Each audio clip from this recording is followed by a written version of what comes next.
Xabier Badiola artista eta musikariarekin elkartu gara, eskerrik asko etortzearren. Bai, eskerrik asko. Zer modu sentitzen zara kamerarekin, irratsaioan? Bai, desberdin, baina ondo. Bai. Ez badut, zaiatuko nahi zineman bezala kamerari ez begiratzen eta listo. No me vas a grabar más eta horrelakoa. Bueno, lehenengo galdera izango zen, zer ikusten duzun zure etxeko lehiotik, baina egia da aldatu berri duzula, orduan galetuko nizuke zer zan ikusten zenuena eta zer ikusten duzun orain. Inspirazio iturri gisa, esaten dut. Bai, lehen ikusten zen... justo nire etxia zen nire gurasoen etxia zen lehengo taller bat, arkitekto batekin zituen etxiak, bendala desente. Eta ikusten zen, Eibarko hor mendi lerro dana, eta bai, bastante irudi panoramikoa zen, eta inspiratzaile edo. Eta trenan geltoki, eta oin asko aldatu da hori bai, zeipien idozko hor holako mamotreto paseo bat, Eibarren. Eta oin ikusten dut Bilboko nervioi ibaia. Bai, egun batzuetan bestietan baino marroiago, baina politxa, han Deustuko Herriberan eta Ola Begako auzua. Distopikoa pizka bat ere da, ikuspegia holan botatu dituzten eraikin guztiekin eta... Bai, nik justu ikusten dutena politxa da, auzotsua. Gero behiratzen dozu pixkat eskerrera eta ikusten dozu Bilboko skyline berria horre, autobus geltokian itxen da bizen horrek eraikin handi horrek eta, baina... Eskailera modukoak, baina... Eta San Mamés hor bueltak emoten argixekin, emoten da horrek Ikeako papelesko lanpara bat edo, baina... Eta inspirazio gisa, frogatu dozu ja, etxe berrian konposatu edo ez dakit konposatu duzun, edo hori paisaiak influentziatuko zaituen aldatuko dan orain Xabier Badiolak konposatzen dituen abestiak. Bai, gainera oindela gutxi Beñat Antxustegikin berroetan Physis vs. Nomoseko Beñat. Eta, erosin eban erbiti gitarra den da, erbiti musika den da oin tokiz aldatu da, baina lehen Donostin zeuanan plazan, itxen zituzten zarautzen gitarrak euren dako eta erosi dut bat, eta heldu jatan gitarria eta etxeko salan hor joten eta grabatu behar dugu hemen diskoak.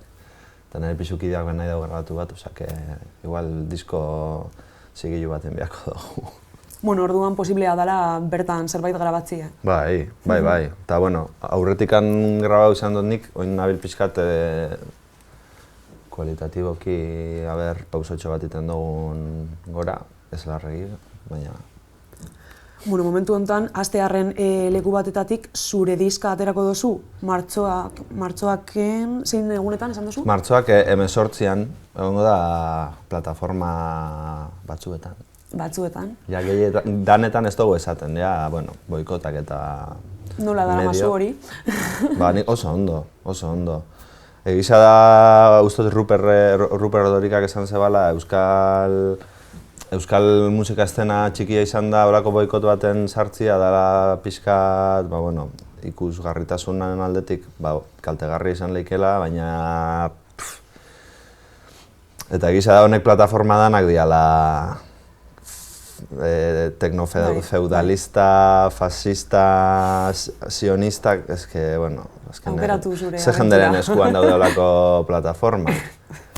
Baina, behintzat balio duten Bandcampian egongo dela seguro, eta Kobutzen adibidez, uste dut baietz, egongo da. Eta formatu fisikoan non? Eta formatu fisikoan, oindiokan ez dakit zedendetan, seguro eruango ditudalako pegatzuk Power Recordsera Bilbon.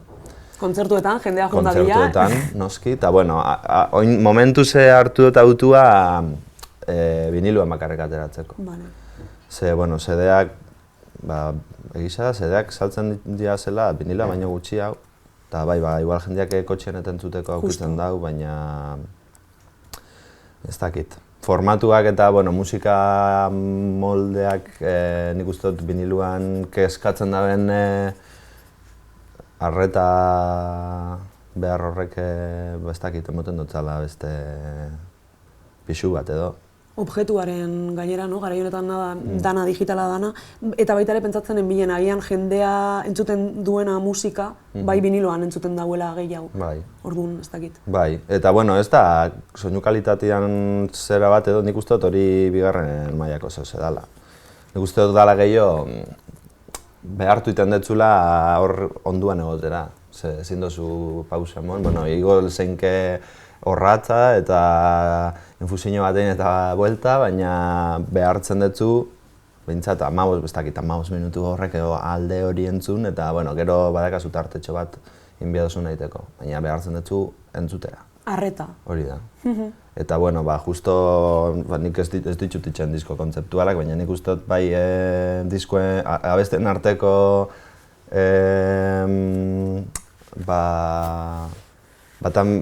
hor logika bat dago abestien ordenan atzian. Orduan behartzen dut, pixkat jendia hartzen duzu belarrietatik eta esan behartu ordenean entzutera. Eta zer kontatu dezakezu disko berri horren inguruan, baita ere kontatzen dauen horren inguruan edo, eta diseinuaren inguruan ez dakit? Bai, bueno, diseinua indozta nire lagun batek, Mateo Benguriak, Bartzelonan dabil ikasten berabe musikarixa da, pixkat artista orokorrian.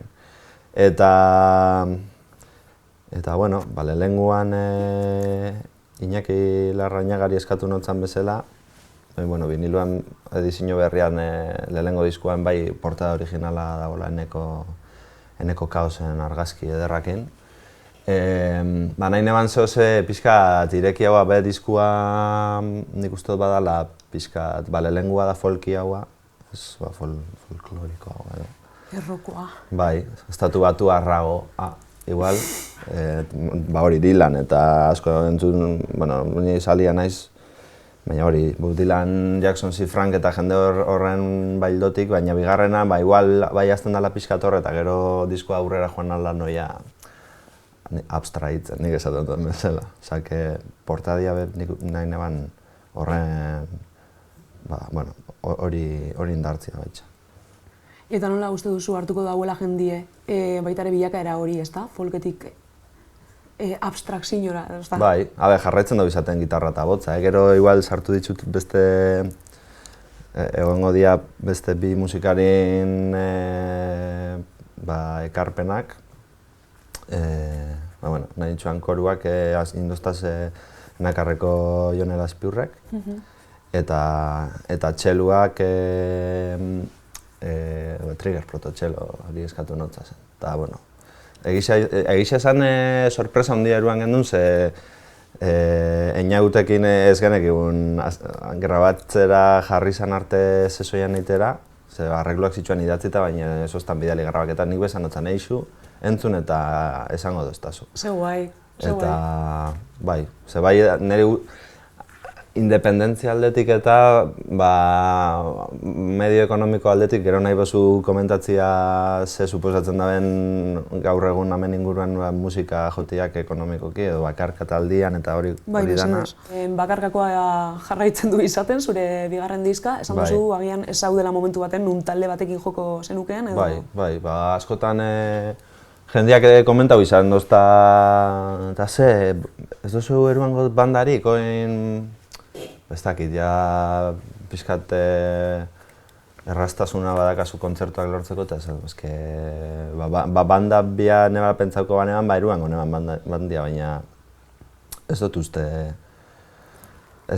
Azkenean bakarkako badau jendia kantuak pentsatzen dituena banda formatu baterako eta gero akustikoan joten da benean joten da bez berzio sinpletxu hauak edo.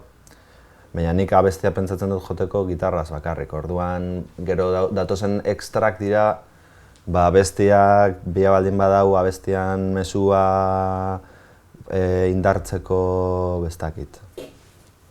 Badau bat pixkat Byung-Chul Jalen liburu batetik etorri zana, filosofia del budismo zen eta nahi nituen soka batzuk edo txelo bat, pixkat txeloa badalako. Gitarrak ditu trasteak eta da zurrur nagoa eta txeloa da libreagoa. Orduan esan, hemen sartuko dugu txelo bat. Eta, bueno, Ainalzu Bizarretari eskatu notzan. Baina ez, momentuz, Banekan maketa bat bateria batekin, baina azkenean lagun batek esan oztan, esto parece una fumada de Juan Carlos Pérez, eta, bueno, hor geratu zen. Lagunaren kritika zorrotzak momentu. Ez, baina horrek Juan Carlos Pérezen fumada dia honenak, orduan Atlantic River, eta, bai. Orduan itxo egiten dau. Egia da, aldi berean, egutegia ere errasten dauela, zu bakarrik jotzie eta talde baten ez egotie, nahiz eta badituzun beste talde batzuk nun bai jotzen duzun, eta gero agian prekaritate kontuarekin harremanduta dagoen edo ez dakit, baina agian baita ere zentzu horretan ere errazagoa da. Bai, badago praktikotasun hori, ez tozula zarela ibili behar jendian atzetik ensaiatzeko, edo, bueno, ni bera kosta bitzen jata ensaiatzera behartze, baina, bueno, azkenean gitarri eskua dakasun enean, eta prekaritatean aldetik, bai egisa dela, ni noia zuzenean joten bederatzi bat urte edo, eta, bueno, formato desberdinetan eta talde desberdinetan, eta esan neik, 10 urtetan, taberna eta aretoek ordaintzen da bendiru ez dela, bakoitzan gastu ekonomiko edo bizitzan gastuak behin zeina hasi ez da hasi. Osea, jendeak berdina ordaintzen dau. Eta gero beste alde batetik dakazu, nik uste dut hori bakarkako proiektuen edo behintzat talde tradizionalen desagerpenan fenomeno hori nik uste dela jende gaztiak ezin da belako espazio baten zarata hain. Osea, bateria bat nun zeinke bateria bat biadozu lokal bat alkilatu, biadozu bateria bat erosi, biadozu kotxe furgoneta bat bateria hori mobitzeko, amplifikadoria mobitzeko, eta, bueno, azkenean jendiak tendentzia hori da gainera tabernetan be limitadoriak eta ipintzen da, bez? Eta, horren erantzun logikoa da, hori, erritmo kajak edo gauza elektroniko hauak bakarka pizkate hombre orkestra edo mujer orkestra formatuak geroz eta ugaria badia zela. Total. Ja, gitarra bat eruan bia badozun baitxera, eskuan edo bizkarrian, gozada bat. Gitarra bat, mikro bat eta kable bat. Listo. Baina lehen aipatu duzu nola hartzen dau Euskal Herriko kultura sistemak edo bakarkako proiektuak nola ez dakit zailtasun handiagoak dauzen horrelako proiektuak defendatzeko, ala ez, zu denbora nahiko daramazula. Bai, hombre, ez dakite, nik oindiokan ez dutza topau, ni oin ez nahi topatzen retrospektiba puntu baten, osea, ni nabil pixkat egunetik egunera saiatzen nago aurrera baten. Baina egunen baten esan... Ez da denborarik, bale, ez ezkeria da. Pentsauko dut fenomen honen nondik norazkoari inguruan, baina, bueno, nik bai, azkenean errezagoa da, nik uste dut tendentzia internazionala be bai, oin dara, bueno, Rick Beato YouTubeen klasiko, ez? Tipo, bueno, nik bastante señoro da, tipua, baina berba asko egin izan dau lista exito internazionaletan ez dagoela talderik danadia bakarkako artistak. Orduan, igual errezagoa da, ikusgarritasun aldetik pertsonaia bat edo irudi celebrity bat saltzia, talde bat saltzia baino. Ja, bueno, bai egisa dela badauzela talde oso ederrak. Ez que danetik dago.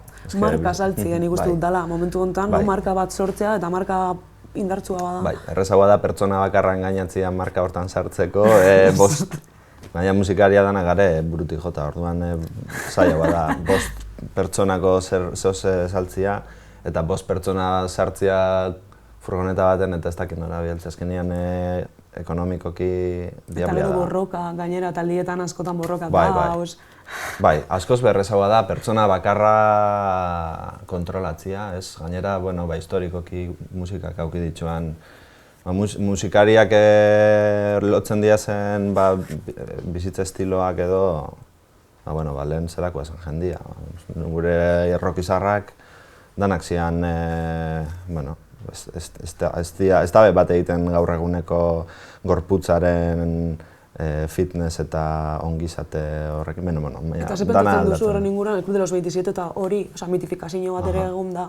Ja, mitoak beti gustatzen jakuz, baina... bueno, ez dakit, nik uste dut bizen arteko ekilibrio bat ez dakit 27 urtekin hiltzia ez dala gauza oso murra gisa esan. Baina, bueno, iruditzen jata gaur egun igual garrantzia handiak ipintzetzagula, joder, nik, pixukideakin gare telebizioa ikusten eta basic fit eta bestia eta kuidatu kuerpo eta da gorputzari eta kultu bat. Egin ninez bastante nahi buruari buelta asko amatotxaz eta gaur eguneko testu inguru pixka belizista hontan gorputzaren ez dakit entrenatzen gara zetarako. Ez dakit lehen jendia eskaladara juten zen, gero mendira jun eta basekan olako konexio bat mendiakin eta harriakin edo surfa itxasuakin edo arrauna, baina gaur egun juten gara alako espazio liminal batzuetara gure gorputza zentzeko, nik uste dut gorputza dalako geratzen jakun kontrol espazio bakarra, ezin dugu gure bizitza, gure etorkizuna kontrolatu, orduan esaten du six pack eta bueno. Baina artistak burutik jota zauziela esan dozu eta nik uste mundu guztia gauzela geroz eta... Bai, dana gara burutik jota, bai. Eta gorputza bakarri behiratzen badozu ez dutzu lagundu ezta. Bai, zaindu enbia gara eta zaindu behar dugu elkarze ez dira garai errezak eta da pixka bat no futurez. 80. hamarkadan eta gertatzen zen bezala, jendia lan barik eta etorkizun barik bain berdin. Bakarrik bain bultatzen gaituztela gure konbertete en tu propio jefe eta alakoak izatera. Osa que, bueno, nik... Butzu jagan berriro, osa, ez dakit esaten bere izena, baina bai. Bai, Bintzul Janek ideia liburu interesgarri xadakaz. Eta gainera da guk bilakatzen garela gure nagusi, baina baita ere bigarren aldiz edo hirugarren aldiz gertatzen ari dela, ez dela lehenengo aldian egoera historiko hau gertatu da. Bai. Nazismoa ezagutu egin dugu, fascismoa baita ere. Bai, guztiz. Gainera, oin la xixek guztat esaten da bela, Uberran kontzeptua adibidez, ez? Lehen egon zeinken langile klasean batasun bat, baina oin naiz eta langile klasekoa izan, konbentzitu nahi zaituzte zure produkzio medioak zure esku dauzela, ez? Uber, zu zara zure jefia eta beste Uber hori da zure kompetentzia. Eta ez Uberra da beste tipo hori be, zure pare dago hor egunero 16 ordu lanian, orduan ez gara olako tranpekan jauzi behar. Eta ez gara jauzi behar rockstarren bizi moduan azkar bizi eta azkar hil eta kontsumitu eta gaur egun azkar bizitze hori da ekonomia potentziek nahi da bena. Nahi da be kontsumo azkarra eta nik uste dut bizimodu geldoa eta bakoitzak gogoeta da iraultzailea gaur egun, eta geldotasuna. Bai. Eta nola mantendu, claro, porque agian galdu egiten zara, gero jan egin behar dugunez edo, oreka hori. Bai, ezkenean ez da erreza, baina, bueno, errezan egiten badugu beti, Zinteresgarria. Benetan. Nire giradak. Benetan, hain bat gauza harremandu ditugu gainera, bai. Bai, dana da pixka, dana da lotuta. Ez da, esaten da ben hori, esan da, intertextualidadea edo feminismoan esaten da ben bezala transversalitate hori da, bizitza da holan. Ez da, gauza bakarra ezin dugu holan isolatuta ikertu. Klasea kokatu duzu, feminismoa non kokatuko zenuke bertan eta momentu hontan? Nik ez dakit gizon moduan, ez dakit nire kontua dan, baina, bueno, nik uste dut interseksionalitatean, gube langile klasea europearra eta, bueno, estatu espainola marruan ez dakit, oin momentuan nik uste munduan ez gauzela zapalduta bai, baina beste batzuk baino gutxi. Jo, askoz gutxi dago, bai. Esaten dutzun feminismoana gertatzen dalako nire ustez antzekoa klasearekin gertatzen da moduen, feminismo txuri bat badagoen, agian zu pertsona migratuen kontrako ez dakit legeak edo, ez basauzen behiratzen haien egoera, ez da feminismoa, pizkat zentzu horretan edo ez da feminismoa guztiontzat. Bai. Orduan, ez dut gertatzen dalako antzekoa. Agian baita ere sistemak bueno, ez nazartuko, baina hori, ez dakit, despistatzen gaituztela agian benetan garrantzitsuak diren gauzetatik. Noski, bezke beti auki behar duzu deabru gorri bat, nunca mejor dicho, ez? Nun baitzen deabru gorri bat seinalatuta esateko horrek.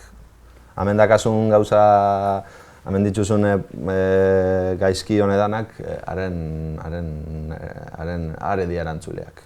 Eta, bueno, pixkat konspirazio teoriak enta gertatzen den bezala. Es que the secret government is trying to... Ez dakazu nahiko ya con el real government. Ja, total. Bueno, horrelako gauzak. Horrelako gauzak. Eta gero zure letretan edo ez dira islatzen agian zuzenien edo hain espresuki zara poetika, poesia soziala idazten ari, baina diskurtso politiko potoloa dekozu atzian, esan nahi dut, ez dakit... Ja, bai, egisa da, eta hau izan deke kritika interesgarri bat, idazten dutela pertsonaletik, saiatzen naiz, nik uste dut pixkat hain biluzik ez agertzean alde, eta niri gustatzen jata autozentsuratik pixkat agertu leikezen irudi literarioak interesgarriak iruditzen jataz. Emoten detzalako testuari gero unibertsaltasun bat edo bakoitzak bere irakurketa propio aldabela, hain bebai. Ez naizela larregi sartu politika kontuetan, egisa da. Bueno, espresuki, Bai, ez que iruditzen jata oso interesgarriak kontua, gainera niri gustatzen jata zen musikari asko bai diazelako esplizituki politikoak euren musikan eta letretan. Baina, bueno, referentziak eta botatzitzu danean, edo inkluso zuzeneko kontzertuetan, bai botatzen ditu da nire referentziak edo beti Gabriel Aresti aldeko, ez dakit, Gabriel Aresti esateko zunean gustatzen jatzula eta botatzen zunean pertsonaia bere testu inguru ideologikotik banatu gabe, ez dakit, oin dela gutxi ez dakit zeinek egon nintzen berbetan Lourdes Iriondori buruz. Eta, bueno, ez doka mairuk bere garaian aukizeban.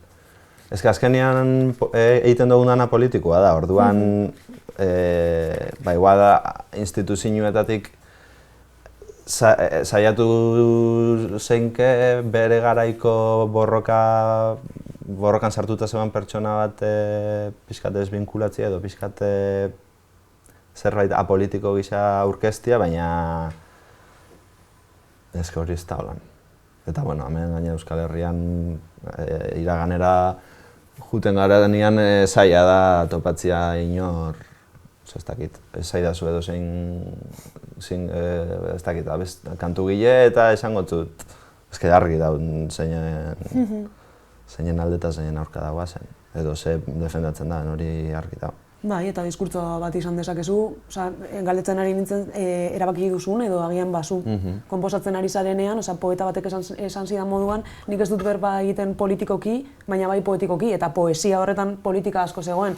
Esan nahi dut ez duela zertan izan behar txapa zuzen bat datu guztiekin, baizik eta alegorien bitartez edo metaforien bitartez.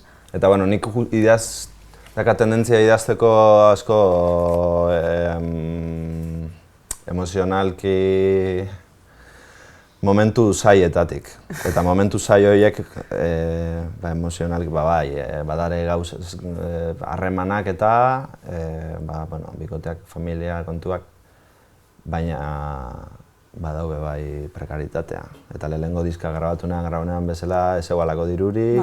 Hori zan, eta badare lanak, ez dakit betiko, kontratu prekarioak amaitu egiten diazela eta nik ikusentzunezkoak ikasen dituan eta historikoki dagoen karrerarik eskasena. Orduan amaitu eta dakit danetik egiten ez baina nahi... Hombre orkesta, esan duzu. Dakit aldotzute montatu argi bat, aldotzut montatu bideo bat, baina ez que ditut 22 urte eta ez dut egin ezer. 22 urte? Ez, oin 25, baina karrera amaitzerakoan. Orduan, ostra, lana topatze ezin, eta joder, zeozein beharko dut. Eta, badakit egiten pixkat. Badakit muntatzen, badakit soinua egiten, orduan. Claro, baina egia da hori, grabatu zendule, zure lehenengo diska grabatu zenduen etzien, baina erromantizaziorik gabe, berriro ere prekarizazioak behartu zintuelako. Bai.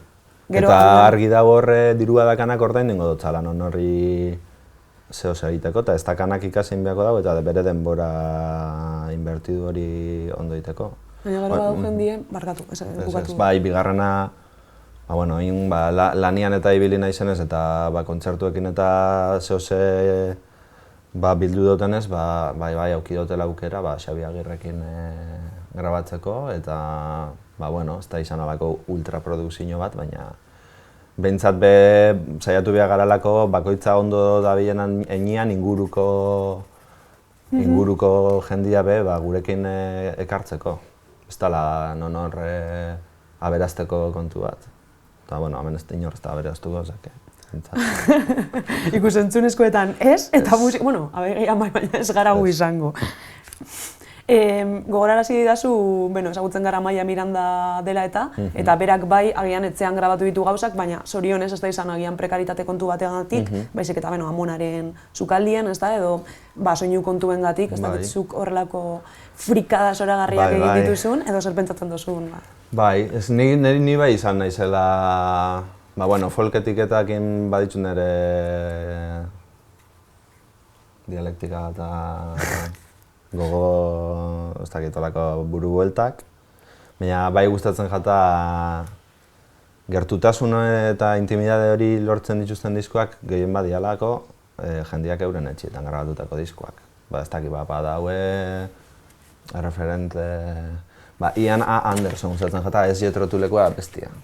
Tipo kasetari bat eta folklorista bat izan zen eta bere garaian zekan disketxe bat eta grabatzen zituen bere gustoko hasian musikariak etxeko sotuan. Eta balakoa da lepillo bat. Bertian zen lehenengo disko dago grabatuta bere sukaldian bere lagunen gitarrekin. Ez dakit ze dago grabatuta, gustatzen jataz disko horrek boten dut mistika bat eta gertutasun bat. Azkenean niri gustatzen jataz musika entzuten zaozen denean espazioa irudikatu zeinken diskak. Eta, Amaia Mirandakin hori gertatzen da guztiz. Entzuten dozuz kotxea pasatzen, entzuten dozu aulkia mobitzen, entzuten dozu lavadora, entzuten dozu... Eta horrek emoten dau impresioa, niri horrek asko mugitze dozta barrutik. Entzuten dutenean... bertan, Jon, ez dakit dago disko bat, gitarra disko bat, Jon Renborn eta Bert Jansen grabatuta eta entzuten dira kaleko txakurrak entzuten da. Eta horrek gauza gustatzen gata asko. Pizkat, igual ikusentzunezko eta dokumental salia naizenez gustatzen jata diskuaren nik ikusten dut argazki bat bezala. Da momentu bat dokumentatzen daben artefaktu bat edo. Egiagoa da gainera holan edo, ez dakit. Baina bai da zinemaren magia bezala, musikan ben magia asko egin lehik, baina... Organikoagoa, bai. Eta zuk, ez dakit, azkenengo diska berri honetan egin dituzun horrelako esperimentuak, edo dana Xabirekin grabatu duzun, bi Xabi berriro ere, pero hiru hemen. Bai, Xabikin ezagutu neban Xabi hasieran, bakarka hasi nintzanean Mungian kontzertu bat lortu zoztalako Sangre de Muerdagokin eta izan zen lehenengo lan antzoki baten kontzertu bat eta izan zen oso emozionante izan zen. Eta beran musika iruditzen jatan oso intimua dela eta oso pertsonala eta iruditu jatan berak grabatzen dau. Eta berakin berroetan eta iruditu jatan bastante aproposa berakin grabatzia. Gero ulertzen ginalako oso ondo, eta haitzen gendun berro asko hori ez ekoizpenaren ekoizpenari buruz eta gauzak ekoitzi, baina iruditzeko daola grabatuta bi mikrofonokin. Eta toma osuetan grabatu gendun edo ahal izan da nenean behintzat, Amaiakin noiz berroa egin izan dut hori zuzeneko elementu hori gustatzen gatela asko. Lehenengo diskoan adibidez ezin izan, eban hori egin teknika aldetik ez oztalako emoten. Ezin eban jota kantau batera, baina oin kontzertuak emonez, grabatuko dudana, zuzenian. Eta horrek behemoten dago mikrofonoen arteko joko horrek eta azkenean dana espazio berdinean jota, mikrofono batek hartzen dago abotza, gitarrak hartzen dago besti ez dakiz zer.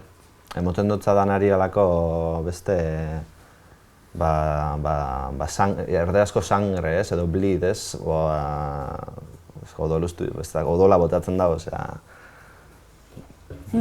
gustatzen gata. Irudi hori, bai, ez da gauza zurrun bat, pixkat gauza espansibo bat. El resplandor. Total, el resplandorreko ascensora moduan. Eta gero, eztabaidak izan baditu zuen, baina, klaro, ekoizteko era ezberdin asko dauz. Gainera, aipatu dozu gartzoten diska hartu dozule, baita ere Amaiak ekoitzi duela, baina badiragian Raul Refri edo bezalako ekoizleak bere sinadura guztien dutena, kristona, edo ez dakit hori. Jo, baina Raul Refri nik uste dut dala bastant. Nik asko itzen dut bat berakin, eta hori diokan bere liburu dakat pendiente irakurtzeko. Gainera Raul Refri azken aldian dago agertzen nahiko nire bizitzan, igual. Seinaleak. Bai. Baina gustatzen jata asko, bera beda oso dokumental pentsakera hori daka. Eta da oso imperfekzioan inguruan eta itzen dugu berba eta niri iruditzen jata, hori da, niri gustatzen jata disko imperfektuak guztiz eta gustatzen jata asko akatsak eta gauza pixkat deserosoak, tempo aldaketak eta fluktuazioak. Eta bera da oso eskola hortakoa eta, batzundako izango da oso iradultzailea, baina bada, niri ez dakit tradizionala edo ez dakit teknologia badago, eta teknologia erabildi edo ez erabiltzia da bakoitzan autua. Eta nik uste dut errore humanoan aldeko autua dala gaur egun oso iraultzailea baitza. Oin azken aldian gauzen ikusten adimen artifizial generatiboak eta horrek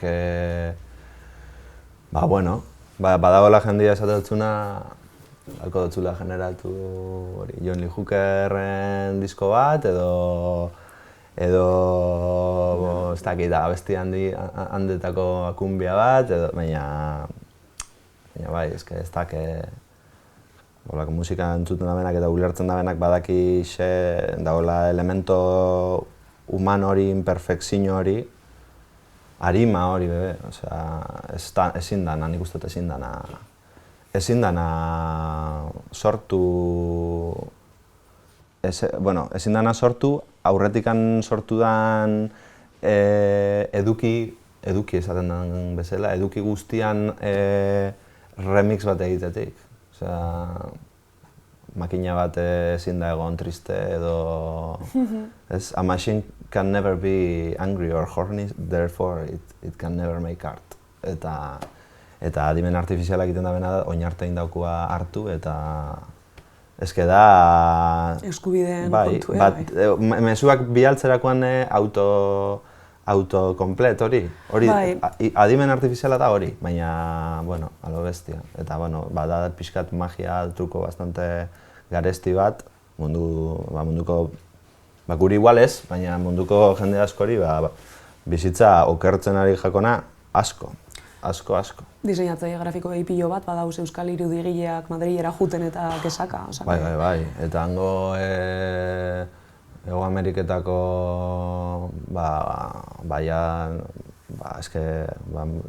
badakizu munduko kontuak. Bai, ur gutxi da ontokixetan, alako urrezkaeria dakan teknologia alako plantak eta eraikitzen dozuz eta zetarako. Coca-Cola gehitzeko 30 segunduko zera anuntzio bat gabonetan eta musikarieri 50 euro ordaintzen dutzen taberna gehitzeko ilustrazio horiska hortera horrible bat. Ez dakit, azkenean dirua, badakazu 100 euro eta ilustratzaileari emoten batzazuz 50, erdixa irabazten duzu, baina 2 pertsonek jaten dabe. Oin da, dana niretako, ordaintzen ditut 20 euro nire premiuma eta eta horrekin aurrera. Eta jende handiak egiten dago gainera, Jon Basagunenekin izan berri dugu elkarrizketa, baina bai polarizatu da dana orokorrien, baina baita ere, claro, underground deituriko hori eta makro ekoiztetzeak, makro jaialdiak, makro taldeak. Hori da beste meloi bat alduguna zabaldu, makroaren... Makro eta mikro. Makroaren jolasa. Hori ni azarretzen nahi horrekin pilo bat, eta nik uste dut oin espazio hau izan duen daikela bastante aproposa horreri buelta bat emoteko. Eta bereziki azarretu nintzen aurrekoan poteo baten ikusi nebala talde baten kartela oso guapua, kontzertu bat 2027an. Izaten, a ber. 2027an Bizkaia Mega Stadium, bakarri falta zan Ford edo Coca-Cola Stadium Bizkaia. Eta dinosu. BBK Live. Dakazu Bilbon alako zera bat, ez dakit, justo atzo nintzen berbetan ordizian lagun batzuekin han kontzertuan, eta egon ginen berbetan birari buruz, Bilboko birari buruz, gainera bilbotarrak izan da, bueno, bilbotarrak edo adoptados. Baietz ba. Bai, bilbotarrak aldia da, edo non jaiotzen dira zela, baina hori birak zitsuan zekan diru laguntza bat, esana beste munduko zehose. Eta diru laguntza horrekin ditzen zituzten ekintza pilo bat. Izugarriak, bai. Eta kendu diru laguntza hori, urten zian albisteak, eta azte hortan bertan zebenan Nervion, Music and Fun and Love, Live, Love, Love. Rebel. Super mega muntaia bat, pantalla pilo bat esaten gendun, tio. Lako pantalla batek balio da benakin, alko zeben biran 10 urtez olako ekintzak alko zituztenek, baina. Ja, bueno, emoten da gure txikitasunetik nahi dugula hegemonia hundien jolasian sartu, eta munduari erakutsi gube eurek bezain handizalia garela. Eta nik uste dut hori dela aukera bagaltzia itzela. Bai, txikitasunaren handitasuna ez. Ez dugu glorifikatu behar txikia izatea, egisa da, baina gitxi izan da horrek balio arazten detzuna da beste kultura eredu batzuk sortzia, eta hori da ez da nahi egiten. Osea, nahi izan dugu kompetentzia zoro hortan sartu, eta bueno, hola esan gabiz. Eta kopiatu eta, iraintziko gaitu, antza denez, zu, ez dakit, hori da pentsatu dute dana, sistemak irentziko gaituela, baina bueno. Sisteman barruan gauz, baina sistema horren barruan aldugu nolabait alternatibatxo bat topatu. Barruan, baina zuk musika bakarrik ez duzu egiten bizirauteko, suposatzen dutela bai. Ez, baina, ikusten dira ereduak gertu, Frantzian adibidez musikariek eta kulturgileek dituzten laguntzak, uste duten dela gutxi, ez dakit Kanadan edo beste nun baitzen Kanada urrun da, baina Frantzia dakau amendikan ordu betera. Eta, bueno, ez hori da hemen zelan ikusten den kultura. Uste gendun pandemian aldatu ingo zala, ze musikari eta kulturgileri emoten jakuen alako... kulturak bizi arazten gaitu eta kulturak batzen gaitu, eta bapatean ez, hemendik urtengo gara danak sendoago eta gizarte hobeago bat sortuko da, eta ikusi da, ez, nahi dugula dana gure etxera heltzia de balde. Ez dugu ordainduko 5 euroan taberneskina baten tipo bat edo banda bat zuzenean ikusteko. Ari gara toki txiki danak izten, gaztetxiekin bepasaten ari dana da oso larria, Badau jendea, orduan berriro ere.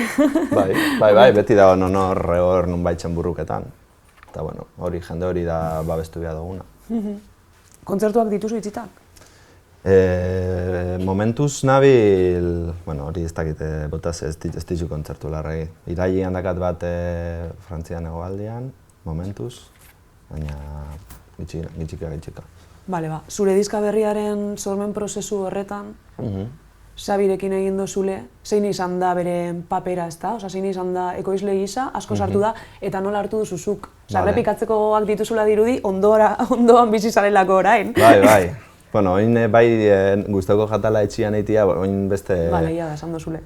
Ibugarrenera, biapat nabil, maketak eta bat ditut grabatuta. Orduan nabil oin pixkat logistika nati behiratzen, baina Xabik pentsau izan dut nahiko neri buruz. Lehenguan egisa da, lortu izan ebala bapatekotasun hori nik uste dut lortzia, edo helaraztia, baina bigarrenian nahi izan gendun zehose benetan ez dakizenan azaldu. Nik uste dut bakarrik zauzenean erreztasuna gehiago dakazula jausteko zure burua kritikatziaz larregi, ez? Entzuten dozu zaratatxo bat eta ja, hau berriro grabatuko dut.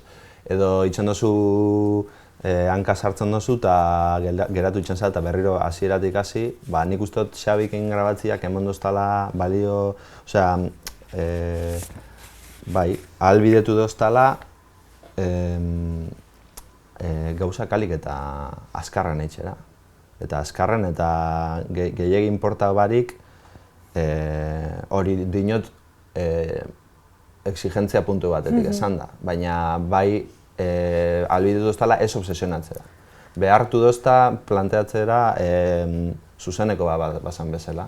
Eta horrek emoten dutza nik uste dut beste freskotasun bat abesti xeri. Osea, ondi aldiak igual hasiera baten, ezagutzen hasi ginean, igual sei toma edo 7, baina badare beste abesti batzuk lehengo toman esan eta boto eta Xabi, nahi duzu errepikatu eta ez, hau super ondo urten da eta sartu naiz historian eta galdu naiz eta neuan ezetan pentsatzen eta nik uste dut izan dela toma magikoa da bigarren baten. Ze polita behar duen izan prozesu hori.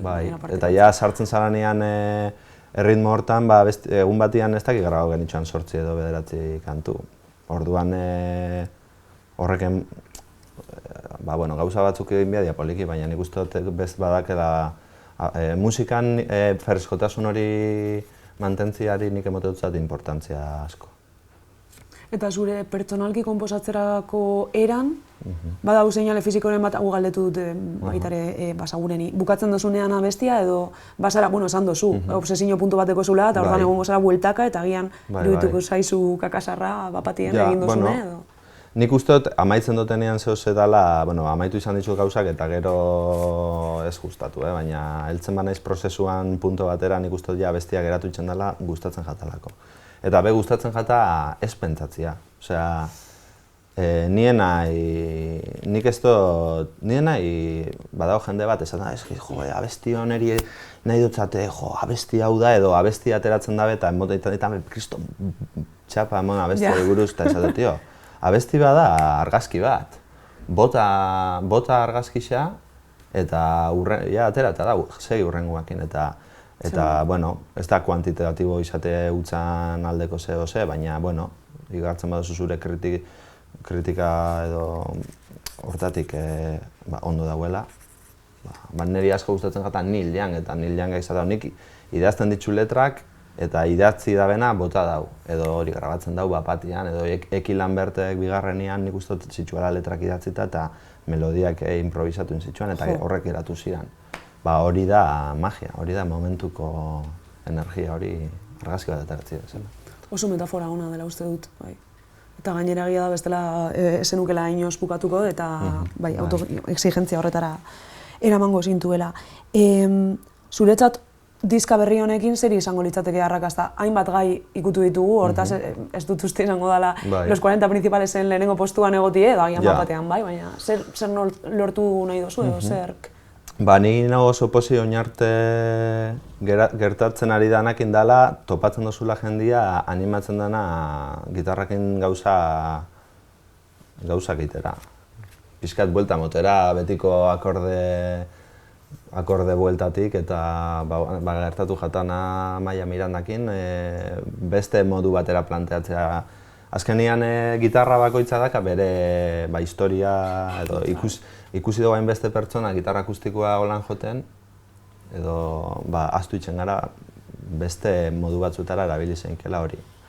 Eta ezagutzen junai jendia, gartxotek atera da bendizka hori bebai, gainera da bera esan zuten gitarra jole gisa zebala ikusten bere burua eta gitarra beste ikuspuntu batetik hartze hori da gauza bat oso ederra. Osea, instrumentua bera beste modu batera planteatzea eta ez dakit, niri gustatzen jata. Etortzen jatanean jendia, lotzatu dute nahi, pixkat, esatetzen, ez dakit zer, hasi nahi, erosi dut Harley Benton bat, ez dakit tipo Martin, ez dakit, ostra, eta afinazio irekiak eta hori da oso politxa. Osea, niri gustatzen jata jendiak, niri pasatzen jatan bezala, beste pertsona bat ikusi eta inspiratze horrek, zuk beste pertsona bat inspiratzea da pasada bat. Zeu guai. Eta, ez dakit, superbentaz izatera helduko bagara, ingo dut disko bat noiz ambiental, eta nire burua boikotatuko dut, eta gero ingo dut disko bat. Bi gizokako gitarra baten, eta listo. Oreka bilatzeko. Bai, baina, edo bestela, ez dakit, nik badakat etorkizunerako plana ditut, baina ez dut pentsatzen larregi aurreregi dagoen gauzetan. Osea, momentuan dagoena hain eta zuzena iruditzen jatan hain, saiatu balik eta koherenteen izatean ere printzipioekin eta gauzak egiten dira zenean, ez dakit, holako zaintzatik eta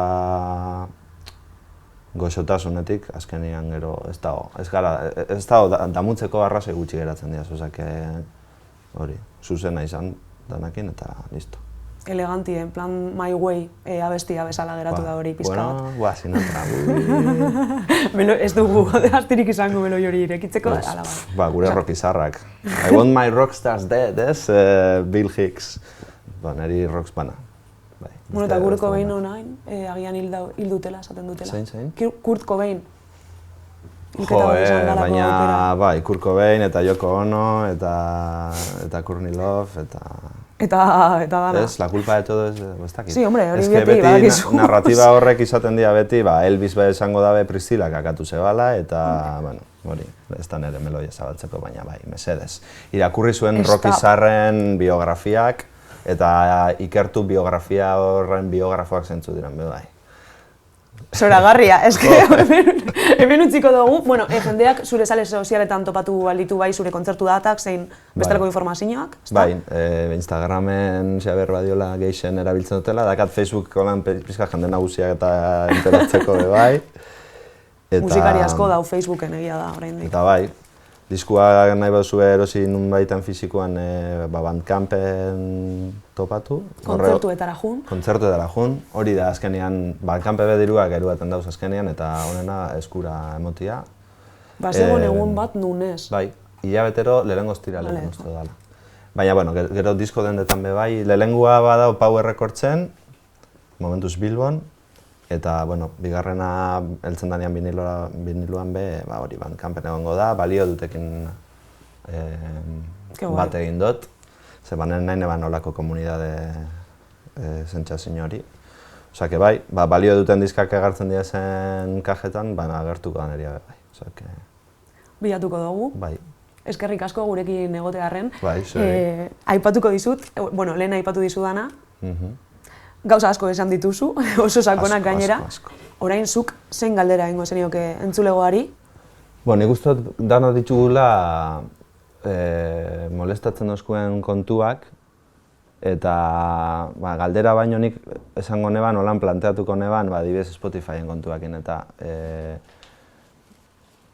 edo bakoitzak pentsatzeko ia bere printzipioekin koherentea da, badakigu mundu honetan zaila dela benetan kontsumo etiko bat itia, baina eskatuko notzen jendiari bere buruari galdetzia, zenbateko garrantzia dakan bere etika pertsonalakin koherentia diazen kontsumo bideak topatzeko eta kontsumo hitzari horri bueltak emoteko. Nola gozatzen dugun kulturaz, ze kultura nahi dugun eta